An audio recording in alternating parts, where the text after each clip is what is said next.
Hey everyone, and welcome to the Explainer. Today we are unpacking a really fascinating and honestly a highly debated perspective on capitalism, innovation, and extreme wealth.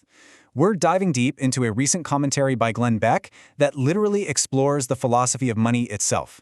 No matter where you stand politically, looking at the actual architecture of this economic argument is just incredibly eye-opening. Let's dive right in.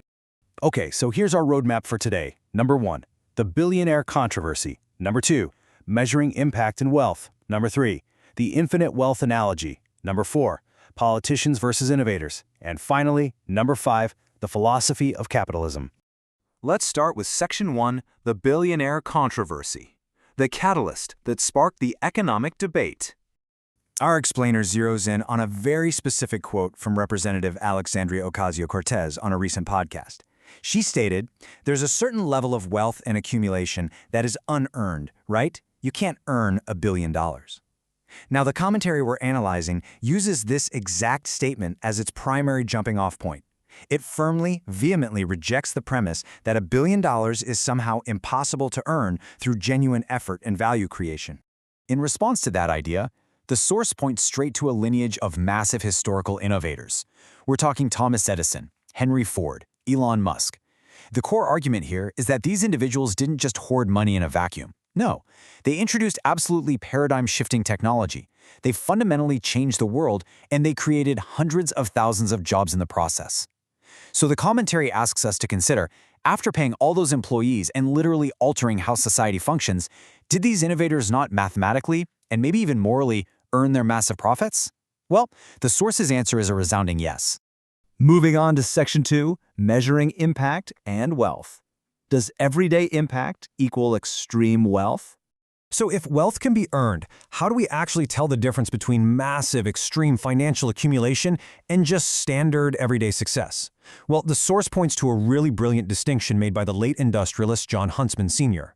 When he was asked the difference between a millionaire and a billionaire, his answer actually wasn't just more money. He theorized that a millionaire is someone who comes up with something that helps people. But a billionaire comes up with something that helps people every single day. It draws this sharp defining line between an occasional helpful impact and just daily inescapable utility. To really make this concept stick, the commentary brings up a highly practical and honestly kind of colorful analogy. Just imagine for a second if toilet paper hadn't been invented yet and someone introduced it to the world today.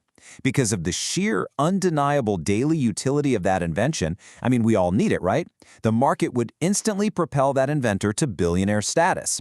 The source argues that this extreme wealth wouldn't be stolen, it wouldn't be unearned, it would simply be the free market's rightful reward for providing something that virtually every person relies on every single day.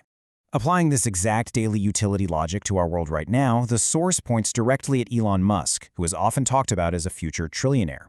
To justify his immense wealth, the commentary highlights specific, massive technological milestones. For instance, did you know he gave away early electric car patents for free just to spur the whole industry? Or look at how he revolutionized self-driving technology and how he's using SpaceX satellites to provide affordable communication to previously voiceless, disconnected people all over the globe.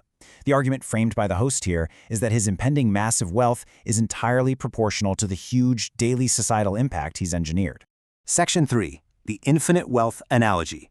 Deconstructing the fixed pie economic fallacy. Now, the host poses a really fundamental question to the audience. Is wealth a finite resource? This directly challenges the idea of a zero-sum game.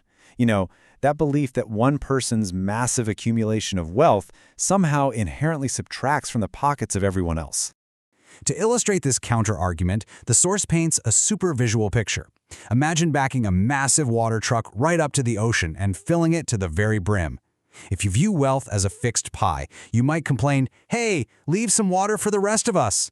But, as the host points out, all you literally have to do is turn around and look at the ocean to realize it is incredibly vast and deep. There's plenty for everyone. The source argues that wealth, just like that ocean, is not a fixed pile to be hoarded, but an infinitely deep, ever-expanding resource. Okay, so how do we actually expand that economic ocean? The commentary maps out a chain reaction of innovation. It argues that, sure, while cutting expenses is necessary, the real way out of economic stagnation is rapid growth through massive technological leaps. Step 1, massive investment in energy. Step 2, using that newly abundant energy to power advanced AI. And then Step 3, leveraging that AI to discover things like new medicines and treatments that have literally never existed before. This, the source claims, is exactly how you create infinite new wealth rather than just, shuffling old money around. Section 4. Politicians versus innovators. Divergent views on acquiring wealth. So why is there such a massive disconnect between Washington and Silicon Valley? The source theorizes that politicians often view massive wealth as inherently unearned. Why? Because, well, in the political sphere, financial gain is frequently achieved through ethically gray loopholes. We're talking things like legalized insider trading or zero-sum power grabs. Because they live in a world where wealth is often extracted rather than created, the source asserts that politicians simply project that cynical view right onto the private sector. The source states they wrongly assume all innovator wealth is dirty, completely missing the fact that true entrepreneurial wealth is gained purely by providing immense daily value and genuinely improving people's lives. Section 5. The philosophy of capitalism. The moral foundations of free markets.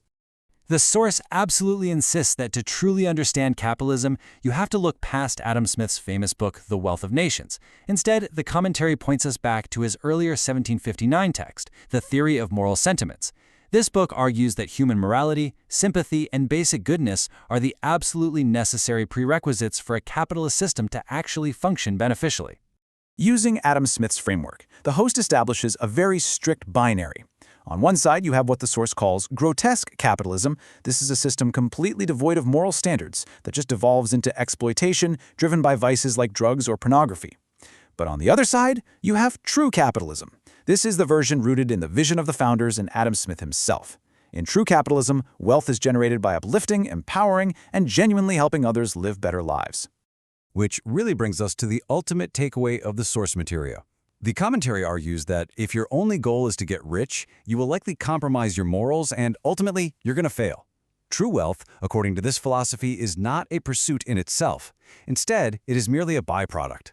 It's the byproduct of waking up every single day and asking one simple question: how can I make people's lives easier today? When you genuinely serve others' daily needs, the market rewards you.